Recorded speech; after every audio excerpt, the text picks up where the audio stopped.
with Quicksort, we have the best case.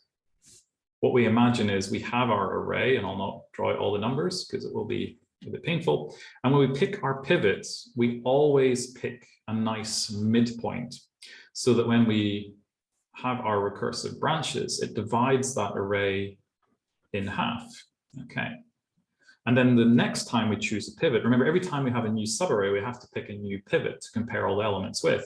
But again, we get really lucky. We pick the exact midpoint. So then our recursion means we're dealing with smaller and smaller sizes of subarrays, but they're always balanced. Okay, so we get this idea that we sort of form this perfect tree. Of course, the worst case, as with many things, as we've seen in previous topics, where we ultimately descend into some type of linear behavior accidentally.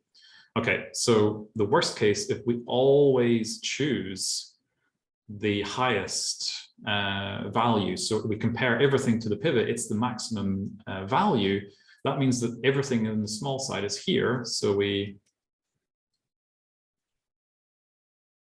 basically only reduce this by 1 each time, and that 1 goes over here. Of course, this is the base case. You don't go any further, the pointers cross. Same again, we make a terrible choice.